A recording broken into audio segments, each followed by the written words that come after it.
Boa noite a todos. Minha primeira vez aqui na casa.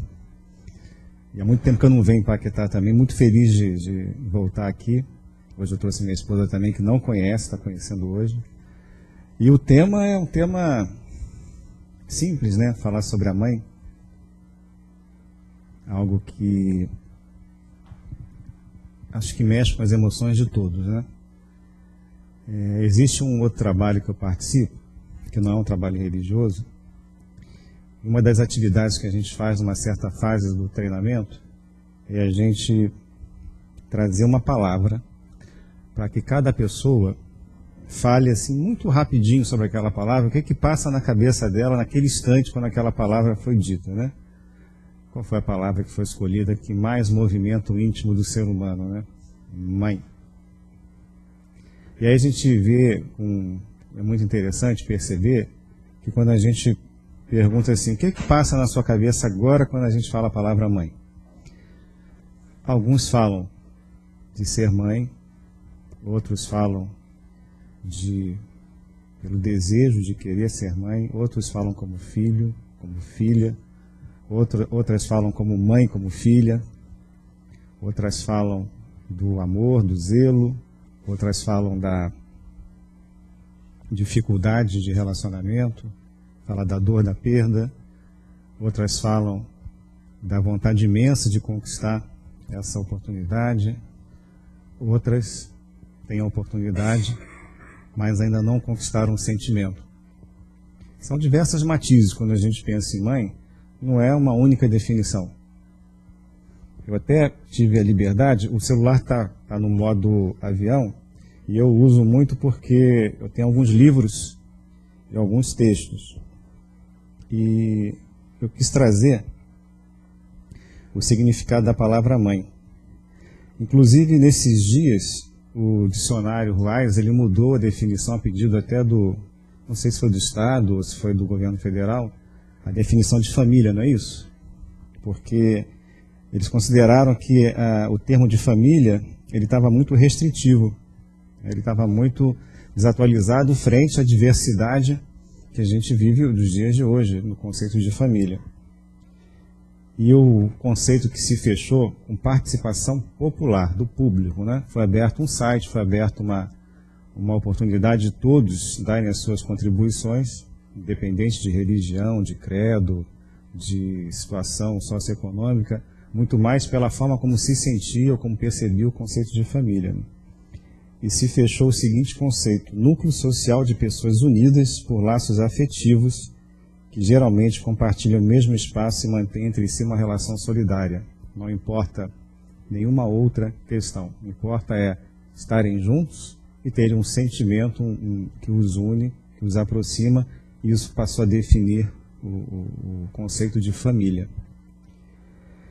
E a mãe é a referência dentro da família. Aí eu busquei no dicionário também, o que é mãe no dicionário hoje, né? Veio um texto gigante aqui, deu 20 páginas no meu celular aqui. Eu vou ler só uma parte pequena para a gente entender, né? Coloca assim: mulher que teve um ou mais filhos, ascendente feminino em primeiro grau, causa ou origem de alguma coisa. Ou seja, uma referência maior, né? Lugar onde uma coisa teve origem. Mulher generosa que dispensa cuidados maternais. Isso é interessante também, né? Não importa se ela está dispensando cuidados e o amor materno para aquele que gerou do ventre. O que importa é o sentimento que faz aquele ato, aquela união. Então, mais importante até do que a origem daquele amor, daquele sentimento, é o fato dele existir. E vem outros termos também, que já entra na parte da fauna, da flora, e são definições que não nos cabe aqui comentar agora, não tem um espaço. Mas fica claro que, acima de tudo, mãe traz essa percepção de cuidados. Eu, quando recebi essa notícia para tratar desse tema, para falar sobre esse tema, eu falei, caramba, e agora, né? Eu vou trazer uma visão doutrinária, vou trazer uma visão cotidiana, mas ao mesmo tempo, quando a gente começa a pensar na palavra mãe, eu comecei a fazer isso, eu lembrei de cara, da minha infância. do cheiro da manhã, quando o café estava sendo feito pela minha mãe, quando ela me despertava para ir para a escola, com aqueles cuidados de preparar o filho, com aquele zelo que quando a gente é criança, a gente mal percebe, né? A gente usufruta daquele carinho, daquele amor, daquele deslevo, e a gente cresce e vai se distanciando, a vida vai nos afastando, ela nos prepara para o mundo, né? Tarefa de mãe, né? E até conversando em casa, assim, aquela frase, mãe é padecer no paraíso. Eu fiquei pensando, por que esse termo, né? Parece meio contraditório, né? Padecer no paraíso, que é sofrer no paraíso, passar dificuldade no paraíso. O que é o paraíso, o que é o sofrimento, né? Nessa questão da mãe, a infância me trouxe isso. Porque a gente está ali cuidando de um ser, que depende de nós. Eu estou falando como pai também, né? Apesar de não ter a noção do que é essa ligação materna, pelo fato de você ter gerado uma vida, alimentado essa vida aos 9 meses da gestação, cuidado e depois ao longo da existência, mas como pai também a gente experiencia um pouquinho também desse sentimento de cuidado, desse amor fraterno, né? Desse desejo de cuidar daquele ser. E minha mãe, ao lembrar dela, da infância, vem muito desses sentimentos. E o que foi padecer? O que é o padecer no paraíso, né? Porque eu imagino o quanto é dolorido também você levar aquela criança, aquela criatura, o desenvolvimento, e depois ter que soltar no mundo, né? À mercê das dificuldades, dos sofrimentos, perceber que ele vai bater a cabeça na parede, que vai sofrer, e você tenta influenciar, você tenta corrigir, você tenta interferir, e não consegue. E aí passa aqueles sofrimentos da incompreensão, dos relacionamentos que às vezes se tornam difíceis, das incompatibilidades, de ideias, de perspectivas, de expectativas, né? Às vezes a mãe projeta a vida do filho, da filha de uma forma, só que aquele ser que está ali, ele é antes de tudo o quê? Além de uma criança. É um espírito. Todos nós somos espíritos, não é isso? A gente não pode afirmar muita coisa uns sobre os outros. Não posso dizer eu sou já uma pessoa boa, totalmente fraterna, o tempo todo positiva e paciente. Isso eu não posso garantir. A gente se esforça o tempo todo para isso. Mas eu posso garantir que todos nós aqui somos espíritos. E os nossos filhos também. As nossas mães também. Nós. Então mistura muito essa questão de olhar para a vida. Olha a dificuldade de ser mãe, né? Olhar para a vida e preparar um ser, ao mesmo tempo conseguir dar espaço para que aquele ser experiencie as suas vivências, faça as suas escolhas, estar lado a lado ali para poder auxiliar, mas sem privá-lo ou privá-la de experienciar os seus erros, os seus fracassos, os seus acertos. Uma vez eu assisti um filme, talvez de ficção, possa se dizer assim, em que a sociedade ela tinha a reprodução assistida. Não existia mais a reprodução humana através das relações. Era algo praticamente automático e programado. E se formava, os seres nasciam, se desenvolviam numa sociedade mais ou menos arrumada. E não funcionou. Aí eu fiquei pensando, cadê a mãe? Cadê o pai? Cadê a referência do mais velho? Cadê aquele que vai dizer o que é que deve e o que é que não deve fazer quando a gente está se formando quando criança? Porque é uma responsabilidade imensa. Como mãe, você tem um ser nas suas mãos, totalmente dependente quando bebê, quando pequeno. É assim que funciona? Depende de tudo. Não consegue comer, não consegue tomar banho sozinho, não faz suas necessidades sem que a gente tenha que trocar uma fralda, totalmente dependente. Aquele ser que nasce ali, ele nasce totalmente dependente. E passa, vai crescendo, o que é que vai acontecendo? Que essa dependência ela vai se modificando. Ao passo que essa dependência se modifica, acontece uma outra coisa muito importante também. Como espíritas, a gente tem que ter isso em mente. O filho que uma mãe tem, que gera, é um espírito reencarnante, como vocês já falaram. Esse espírito chega na nossa família através dessa criatura que aceitou essa missão importantíssima de receber aquele espírito e o seu perispírito dentro do seu corpo para formar uma nova vida. E existe relação entre esse espírito que está chegando e aquela mãe, aquele pai, e os outros membros da família? Ou é um espírito aleatório que surge na nossa vida e a mãe dá a luz? Tem relação, não tem? Então a gente já sabe que ali não está vindo vem uma novidade para a gente, porque a gente não tem a percepção, não tem as lembranças, e isso é uma bênção de Deus, né? Esse véu do esquecimento para todos os lados, mas pode estar vindo um companheiro por afinidade, por amor, por carinho, ou pode estar vindo também para ajustes. Imagine se as mães não fossem dotadas, a família, né, desse amor consanguíneo, desses laços familiares, que impõem praticamente o amor. Como é que seria você receber, às vezes, um espírito e sentir... Isso já acontece, a gente percebe, às vezes, uma dificuldade maior, às vezes um filho se dá melhor com o pai do que com a mãe, ou vice-versa. A gente já sabe que ali pode ter, às vezes, algumas situações para serem ajustadas. Mas dentro do coração da mãe tem algo que supera tudo isso, que é o amor, gente. Esse amor está lá, é incondicional. Sem essa força, sem esse amor, esses ajustes, essa educação, essa interação familiar, ela não surtiria efeito. Aí seria aquela sociedade que eu falei antes, fria, em que a gente apenas coloca os seres no mundo, sem que eles possam ter um reflexo de aprendizado.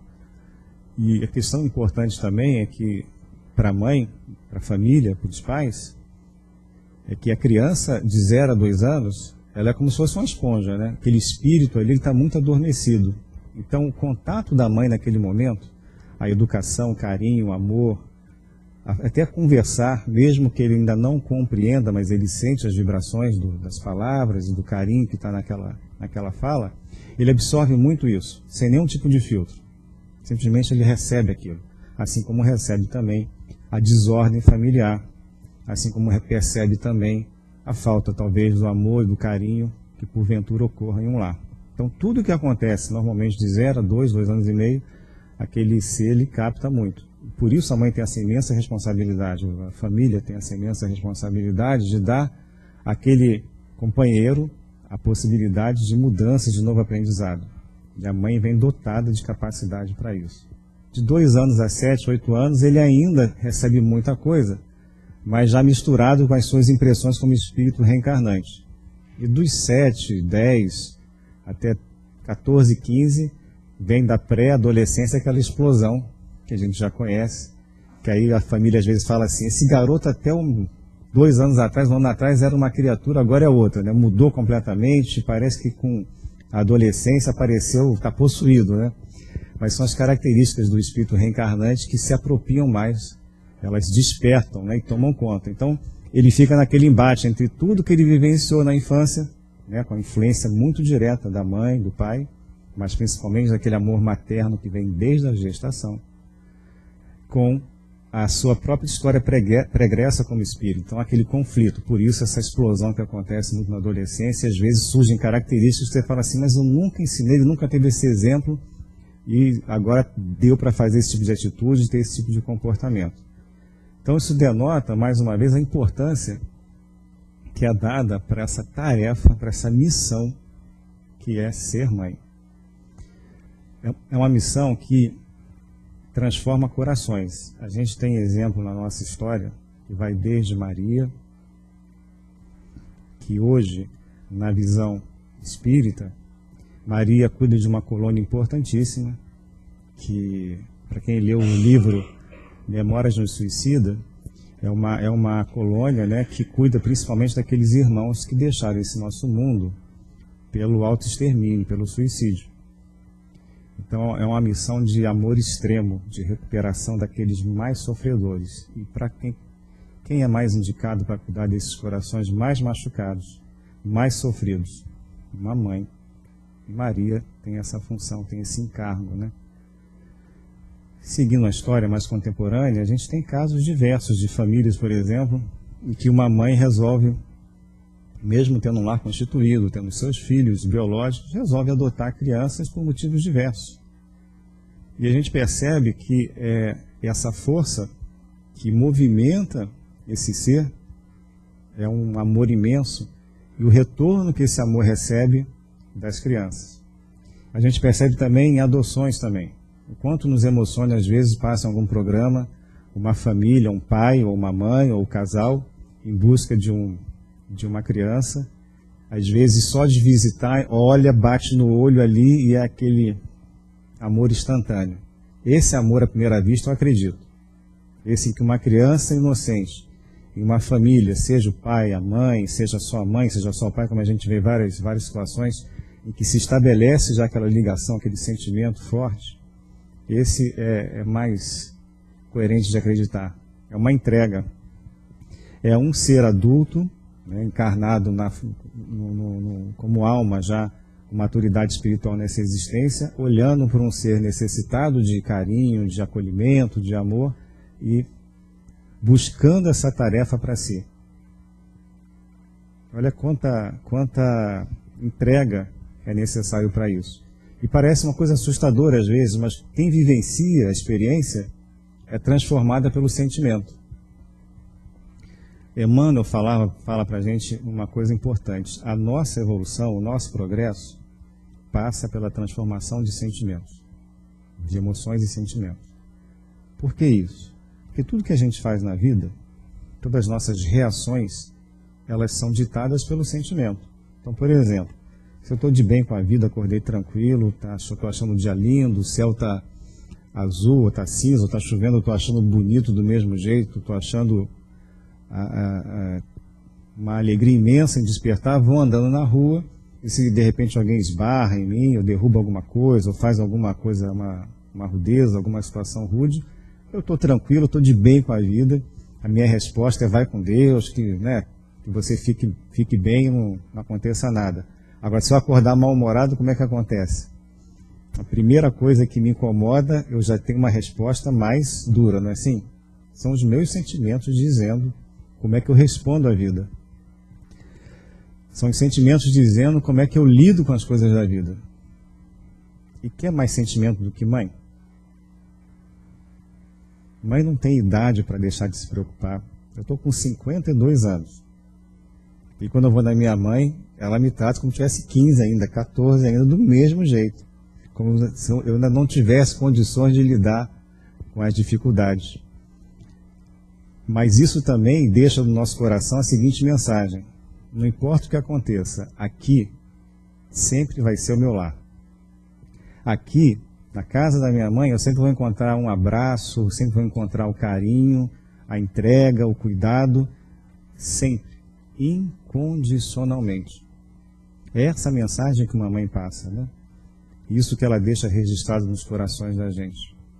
Não importa o que aconteça, mesmo que não seja uma mãe biológica, mesmo que seja, às vezes é uma tia, às vezes é a avó que cria, às vezes não é nem um familiar consanguíneo, o que importa, acima de tudo, é o amor.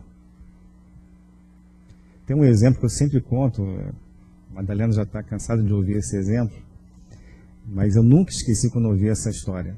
Para mim é uma das histórias assim em que ser mãe e saber lidar com o amor de mãe de maneira profunda foi, talvez, para mim, foi uma das histórias mais marcantes. Eu sei que tem centenas e milhares de histórias dessas no nosso mundo, no nosso planeta. Uma mãe que perde o filho no crime. Foi assassinado por um assaltante, um furto, um roubo à mão armada. E o filho perde a vida, com 20 e poucos anos. Tragédia. No início da sua vida adulta, onde a mãe tem toda aquela expectativa, né, de se desenvolver, de formar sua própria família, enfim. E ela vê o filho deixar esse mundo. Passa-se aí 6 meses, 1 ano, o assassino tinha sido encontrado, ele foi preso, foi julgado e foi encarcerado em um presídio. E ela não ficou muito satisfeita em entender por que uma pessoa tira a vida da outra por tão pouco. Era por uma moto, tentou roubar a moto dele. E ela vai visitar esse rapaz no presídio. Vocês conhecem essa história? Essa história foi em São Paulo. no interior de São Paulo. E o rapaz que tirou a vida do filho dela também é jovem, tinha mais ou menos a mesma idade do filho. Ela foi visitar num domingo, era o dia de visitação, conversou com ele, e depois de 15 dias ela voltou. Depois de 15 dias ela voltou de novo, e assim sucessivamente durante um ano. O resultado disso foi que ela perdeu um filho e ganhou outro. Ela tentou compreender o rapaz, o assassino do filho dela, entendeu a carência, a falta de amor na vida dele, e viu ali, né, por ser talvez provavelmente um espírito muito elevado, que conseguiu sublimar o sentimento de revolta, de ódio, porque é isso que a gente acaba angariando no coração. Tirou a vida do meu filho. A ligação consanguínea ela é muito forte. A gente pode estar reclamando da vida demais, mas se alguém liga e fala assim, seu filho está passando mal, seu filho está doente, aconteceu alguma coisa, o mundo acaba e a nossa atenção fica 100% focada neles, nos filhos. Isso movimenta muito o íntimo. De uma mãe, devo imaginar que movimenta muito mais. Perder o filho, então talvez é uma dor que a gente sabe que a gente não supera, a gente se adapta. Mesmo como espírita, a gente tem aquela perda do contato. A vida prossegue, o espírito prossegue, mas aquele contato naquela encarnação passa a ter uma dependência de uma comunicação que venha do mundo espiritual para nós. Enfim, ela, independente de ser espírita, acho que ela nem era espírita, ela converteu, ela sublimou essas emoções iniciais de revolta, de raiva, de inconformismo, e passou a olhar aquele assassino como um garoto perdido na vida, com seus valores trocados, deturpados, e foi conversando, e aí ela adotou ele como filho e ele a adotou como mãe. E nasceu uma relação mãe e filho, cuja origem e a história e o insumo foi de um assassinato. E aí a gente falar que o amor não é nada, que os sentimentos não são nada, sentimento é tudo. Ele consegue transformar qualquer escolha nossa. Todas as escolhas que a gente faz na vida, todas, estão sempre baseadas em alguma emoção, em algum sentimento. Quando a gente pensa que está agindo com a razão, você vai procurar lá no fundo, você vai achar algum sentimento. Quando a gente se sente ofendido com alguém, tem algum sentimento nosso que faz isso. Seja a nossa vaidade, o nosso orgulho, seja a nossa intolerância, que desperta um sentimento de revolta, de raiva, de inconformismo, de distância. Não, também não quero papo, não. Quando eu falo isso, eu estou transmitindo um sentimento também. Ele não está alegre, ele não está quando ele fala assim. Contente, ele não está. Tudo tem uma carga de sentimento. E a gente pensa que é a razão determinando o sentimento. É o contrário. É o sentimento que determina. Só quando a gente supera os nossos sentimentos ainda mais bárbaros, que todos nós ainda carregamos, somos espíritos imperfeitos. Estamos, como foi feita na prece, numa caminhada de aprendizado, né? E essa caminhada, infelizmente, passa pela nossa teimosia, pela dor. Essa dor é sentimento. Outro exemplo que eu falo de mãe, e para entender essa questão de dor e aprendizado, porque quando a gente muda o foco no entendimento da vida, quando a gente efetivamente traz a figura de Deus para a nossa vida, no sentido de acredita em Deus. Todo mundo aqui acredita em Deus? Alguém não acredita? Acredita o tempo todo? 100% do tempo? Alguém aqui já sofreu? Alguém aqui já chorou? Alguém aqui já teve medo? Angústias? Incertezas? Desesperança às vezes? Como é que a gente pode acreditar em Deus e ao mesmo tempo sentir essas coisas? Não é meio incompatível, né? É porque a nossa crença, na verdade, por sermos ainda espíritos em aprendizado, a nossa fé não está construída ainda totalmente. A nossa casa lá da fé ainda tem um solo meio ainda um pouco incerto, um pouco inseguro. Então, quando a gente se vê frente a dificuldades, a gente sofre. A nossa crença diminui, a nossa fé é afetada e a nossa compreensão da vida se modifica. Porque a gente acha que tem alguma coisa errada, alguma coisa não está justa. Tudo isso porque vai deturpando a nossa fé. Aí eu volto a falar de mãe. Um exemplo foi no filme As Mães de Chico. Alguém já assistiu esse filme? Já, né? Alguém chorou? Aqui homem não chora, né? Mas... Bom, vocês devem lembrar de um caso do garoto Marcelo, para quem viu o filme, um garotinho, acho que tinha 9 anos, estava passeando com a babá de bicicleta, que ela insistiu que queria passear de bicicleta. O pai trabalhava muito, era um pouco ausente na casa. A mãe já frequentava um centro espírita onde o Chico trabalhava. E aí, um belo dia, ela passeando com o garoto na bicicleta, ela vê um cachorro, se assusta, cai da bicicleta, o garoto bate a cabeça, vai para o hospital, leva pontos, uns 9 pontos, volta para casa, nada demais. O pai fica aborrecido, aquela coisa toda, mas o garoto está bem, vida que segue. Passou-se, não sei o tempo, não lembro agora se foi um mês e pouco, e o garoto desencarna, volta a ter uma crise, alguma coisa acontece, ele desencarna. E aí a família, o pai vira revolta em pessoa, e culpa principalmente a babá pelo desencarne do filho. A mãe, que já era espírita e frequentava aquelas sessões do Chico, aquelas reuniões onde ele lia as cartas para as pessoas encarnadas, quer dizer, alguma mensagem que ele trazia que sempre se enquadrava, sempre era para algum familiar presente, ela já tinha essa percepção de que a vida continua, mas estava sofrendo, resignada, mas sofrendo. E passado um tempo, ela tentando convencer o marido a ir até uma reunião dessa para tentar ter uma comunicação do filho, e o marido muito refratário, né? E um dia ela saindo do centro, o Chico pega no braço dela e pergunta se ela já tinha agradecido a babá. Vocês lembram dessa parte? Aí é questão de foco, né? E ela fala assim: Chico, olha, eu não culpo ela, já perdoei a ela, mas agradecer a ela está querendo demais, né? Aí ele começa assim: olha, Emmanuel está aqui me falando que o Marcelo tinha essa programação reencarnatória de um desencarne rápido mesmo, na sua infância.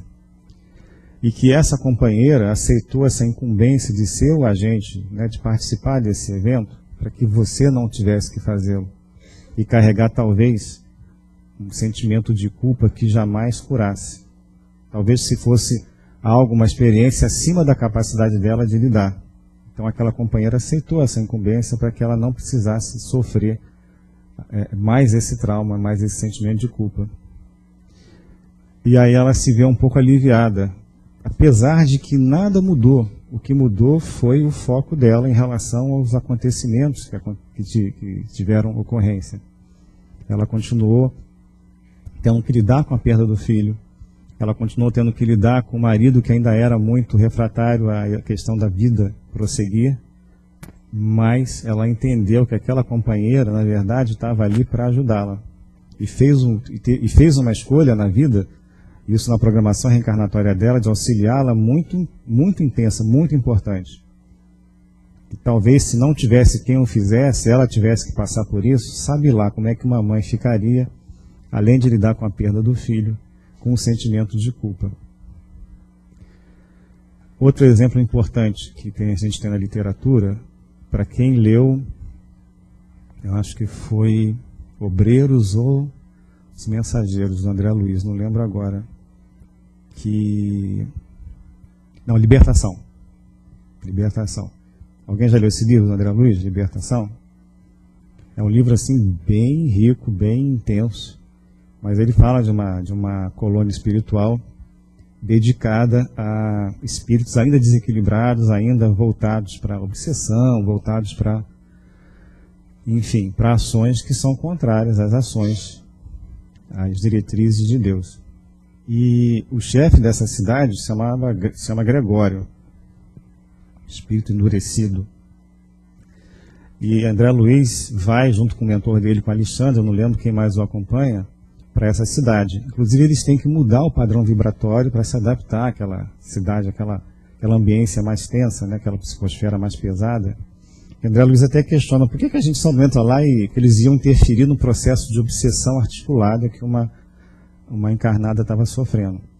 E ele questiona por que a gente vai lá e faz logo bem, vai lá e interrompe essa obsessão grave, afasta aqueles espíritos, né, desequilibrados e resolve a questão. E o que é passado é que todos ali são importantes. Todos nós somos filhos do mesmo Pai. Isso é bom a gente lembrar todo dia, porque quando a gente está de cara com um vizinho que a gente não gosta, quando a gente estiver numa reunião de condomínio que a gente perde a cabeça, a gente lembrar, somos todos filhos do mesmo Pai. Em momentos diferentes, passando experiências diferentes. Mas eu não tenho como garantir, se eu estiver no lugar dele, tivesse sido vindo para esse mundo com aquelas condições que ele está tendo, se eu teria resultados diferentes. Por isso Jesus falava, não julga, deixa quieto, né? Deixa que a justiça divina faça a sua parte. A gente aceita, compreende, mesmo que não concorde. Mas voltando para o Gregório, então o Alexandre, que é o mentor de André Luiz, explica que o importante, todos são importantes. Os obsessores, a encarnada que estava sofrendo, o Gregório, todos ali eram importantes. Então eles não estavam ali para fazer justiça. Eles estavam lá para dar amparo, ajuda, equilíbrio, serenidade e oportunidade. Essa era a missão deles. E no final, Gregório se converte. Ele abandona essa vida de obsessor atroz, né, articulado, e acaba cedendo aos impulsos naturais de todo o espírito de buscar a perfeição. Ele se entrega ao remorso, ele reconhece a culpa, e o processo de arrependimento age, ele finalmente vai ter a oportunidade de ser amparado. E qual foi o espírito que conseguiu catalisar isso nele, fazer essa catarse nele? Porque isso é uma catarse de sentimento, né? Como a gente estava, tudo é sentimento. O que fez ele, vocês imaginam assim, que figura foi colocada para ele, para que ele pudesse fazer essa transformação? A mãe, né? A mãe dele.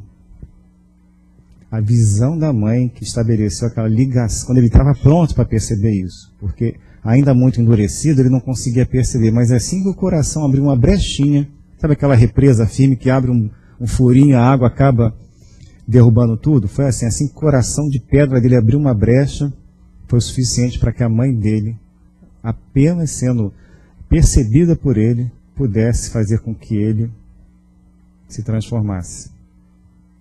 Deixasse toda aquela carga de revolta, de ódio acumulado, que deixou ele fechado e cego para as realidades da vida.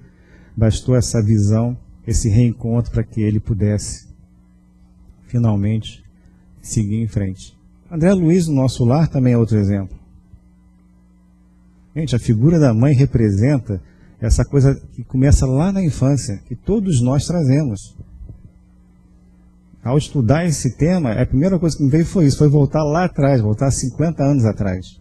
Lembrar de cada detalhe, do café da manhã, do cheiro do café sendo preparado, do carinho de fazer o lanche para a escola, de levar no médico, levar no hospital, de botar para dormir, de tentar fazer acordar para ir para a escola e ter preguiça. Tudo isso, os aromas da infância, as lembranças que a gente vai recebendo, assim como se fossem flashes, né, de tudo que a gente já passou. E tudo baseado em carinho e amor. E entrega. Porque a gente percebe que é um papel tão importante que exige uma força moral muito grande. Ainda mais nos dias de hoje que tem que se fazer de tudo. A gente como homem assim, já reclama que tem que sair de casa para trabalhar. Aí trabalha, antes chega cansado. A mulher faz a mesma coisa e muito mais. E hoje em dia, falar que é do lar, trabalha mais ainda. Hoje que se percebe o quanto que se trabalha para se manter uma casa, se manter os filhos, porque as pessoas hoje querem terceirizar a educação dos filhos, né? Quando eu falo as pessoas, eu falo de maneira genérica, né? Acha que resolve deixar o filho ocupado de 8 da manhã, de 7 da manhã até as 9 da noite, está tudo resolvido. E cadê o exemplo? Cadê aquela palavra que diz isso não é certo, ou isso é errado, não faça isso, que imponha limites? Porque dá trabalho educar. Isso que a mãe faz, dá muito trabalho. Explicar por que não pode. Ter a paciência de depois de estar cansada, de estar exaurida, ainda ter que chegar e explicar por que não pode, de repente, botar o dedo dentro da tomada. Dá trabalho ter o tempo todo que ser exemplo para alguém. Porque não adianta falar assim, o filho gritar, mãe, a fulana no telefone, diz que eu não estou.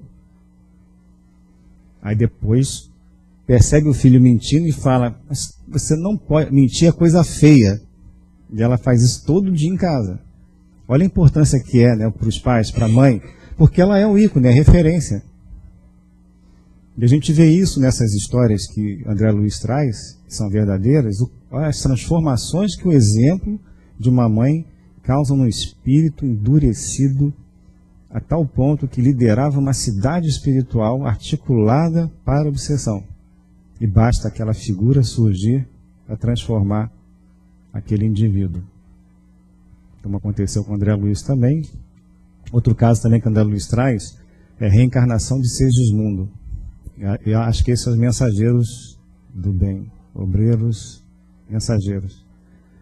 Mensageiros, né? Terceiro livro. Que mostra o retorno de um espírito à vida corporal e mostra como é que o que significa isso para uma família, né? Para aquela família receber. O pai não estava muito disposto a receber aquele companheiro. Isso tudo no mundo espiritual, toda aquela trama é compreendida, né? E aí vem a mãe dela, vem familiares, vem espíritos mais elevados, mentores, juntando todo mundo para que o perdão, para que o amor, para que a compreensão dê lugar àquela oportunidade reencarnatória daquele companheiro, para que o perdão aconteça. Olha a importância do papel da mãe.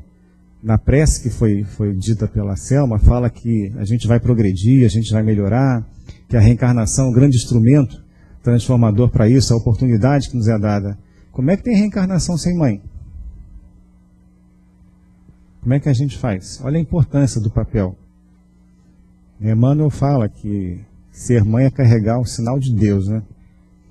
Porque representa o principal instrumento de educação dos espíritos, de nós espíritos, em todos os aspectos. Um outro tema de mãe que me vem à cabeça também na literatura espírita, quando a gente pensa em Maria vivenciando aquela situação de Jesus, né? Vendo o filho, a partir de uma certa idade, saindo de casa, indo colocar a palavra, a verdade da vida, indo complementar o caminho que tinha sido iniciado com a primeira revelação, e vendo esse mesmo filho ser crucificado. Ver toda uma sociedade que em certo momento se movimentou, muitos favoráveis, mas na hora mais importante, ela vê o filho praticamente abandonado. Mas que mesmo assim ela demonstrou uma imensa fé, uma imensa resignação. E se tem algo da história de Maria que a gente não vê trazida, que não foi, ela não vivenciou, não experienciou por ser um espírito já elevado, foi o ódio. A história do cristianismo poderia ser muito diferente se as reações de Maria fossem outras, se as atitudes fossem outras. E o que ela conseguiu foi, na verdade, potencializar a própria postura do filho, de Jesus, e o seu amor como mãe virou uma referência para nós. Quando a gente pensa em mãe, quando a gente pensa... Até hoje, quando a gente escuta a Ave Maria, é uma referência lindíssima que toca todos os nossos corações, independente, boa noite, da religião em que essa música ou o tema tenha surgido. A própria prece de Ave Maria, a prece mais perfeita que a gente tem hoje, que a gente considera mais perfeita, que foi dita aqui, é do Pai Nosso. Sabedoria, amor, carinho, alinhamento divino, não importa de onde vem. Chico falava que religiões diversas não tem nenhum problema, são guichês diferentes para o mesmo atendimento, o Pai é o mesmo. São caminhos diferentes que levam ao mesmo Pai. O que faz a diferença é a forma como a gente trilha esse caminho, como a gente faz esse caminho. Então tudo que a gente faz na vida, a nossa sociedade, o nosso mundo, o nosso crescimento, o nosso aprendizado, os nossos equívocos, tudo isso pode ser tratado com carinho, com amor, e a figura da mãe é o grande elo, é o grande responsável por isso. Sem ela, essas transformações não surgem. Outro fato que eu lembro de mãe, que me vem à cabeça, aí é um exemplo até pessoal, né? Quando eu soube dessa palestra que a Selma me procurou, um amigo comum me indicou, e a Selma fez contato, aí ela passou o tema e vida que segue, né? Ontem a gente teve uma notícia em família que tem muito a ver com esse tema, né? A gente já estava, eu e Madalena, já há algum tempo pensando já em ampliar um pouco a família. Nós não temos filho, eu tenho filho de outro casamento, mas nós não temos. E por coincidências existem, né? Entre aspas, a gente sabe que não existe. Descobrimos que vamos ser, que ela vai ser mãe, né? Estamos grávidos, como a gente fala hoje em dia, né? E aí eu pensei, nossa, mas não é coincidência, né? A gente tem que falar de um tema e de repente eclode assim uma situação, uma vivência intensa que vai mexer com os sentimentos de todos, né? Então é uma coisa muito forte, não acontece à toa, né? Eu lembro que uma amiga minha, que também há uns anos atrás foi ser mãe, ela recebeu uma mensagem mediúnica da filha, já estabelecendo uma relação muito mais intensa, né? Então é um caminho que significa receber alguém, inicialmente, receber na sua vida, no seu corpo, e instruir esse ser um modelo para ele, e um modelo que atravessa a vida física. Isso é o mais importante, isso é o mais impressionante. É um modelo que ele vai além da morte física. Ele vai seguir para sempre, na eternidade. Olha que maravilha de oportunidade, mas olha que missão também. Por isso que eu falo, não é tarefa, isso é uma missão das mais lindas que tem na vida. Se existe uma missão importante nesse mundo, é a missão de ser mãe. Porque vocês vão ser, eu acho que como espírito, todos nós vamos passar por essa experiência, né? O espírito, ele não tem sexo, não tem gênero. Então, em algum momento a gente está como homem, outro como mulher. Provavelmente mulher mais na frente, né? Eu vejo mais como modelo mais evoluído pela sensibilidade que a mulher já apresenta, né? O homem, ele é mais físico, né? Ele é menos sentimento. A mulher é mais sentimento, é mais emoção. Claro que o mundo está caminhando e esses conceitos estão se misturando. Já não é essa fronteira já não é tão clara assim. Mas ser mãe é uma missão imensa, né? Que é para a eternidade, gente. O espírito é eterno e aquilo que a mãe realiza em uma existência, e quando eu falo mãe, volto a falar, não é mãe consanguínea apenas, não é mãe que concebeu pelo seu ventre, é mãe pelo amor, pelo laço afetivo.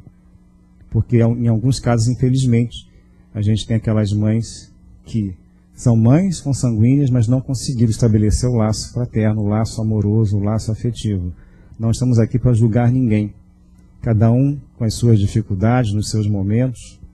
A gente não vai concordar com os atos, mas não nos cabe julgar. A gente tem aí a justiça dos homens e a justiça divina, que essa ninguém consegue enganar, ninguém consegue esconder.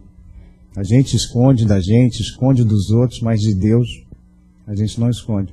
Nos cabe fazer para o próximo o que a gente gostaria que fizessem para nós. Ajudar, auxiliar, amparar, dar aquela mão amiga. Mas o que eu queria deixar da mensagem de mãe é isso. É uma missão linda que faz com que o amor que nós carregamos ainda incipiente, ele exploda numa relação, no bom sentido, né? Ele encontra caminhos imensos nessa vida com seus filhos, né? Com seus entes queridos, e encontra esse canal para se desenvolver, para fazer com que aquele ser que nós somos ainda um pouco brutos, ainda um pouco bárbaros, mas quando mãe, dotado de uma capacidade de amar, de cuidar, de fazer, como se fala ainda das tripas coração, fazer de tudo pelo bem-estar do outro. E não querer nada em troca. Tudo que a mãe quer é um sorriso. É saber que está bem. Às vezes não tem nem um sorriso, nem sabe que está bem. Hoje é só no WhatsApp. Está tudo bem, vem a mãozinha só, nem fala, né? Só parece aquela mãozinha dizendo que está tudo ok. E aí o coração já fica mais tranquilo. É o suficiente. Mas ela dá muito em troca desse sinalzinho. Ela dá a vida dela. Ela entrega qualquer tesouro, qualquer coisa que ela tenha, para que ela tenha o bem-estar daquele que ela ama, dos seus filhos. Então, um ser que é dotado dessa capacidade, dessa potência, a gente só tem que reverenciar, não só no Dia das Mães, mas todos os dias, em todos os momentos, amando, reverenciando, reconhecendo. Se não está mais entre nós, que a gente possa, pela prece, pela oração, sempre reconhecer. Se não foi aquilo que a gente gostaria que fosse, que possa receber mesmo assim todo o nosso amor e carinho, porque cada um de nós faz sempre aquilo que está dentro dos nossos limites. Se a gente não faz mais, é porque não sabemos ainda.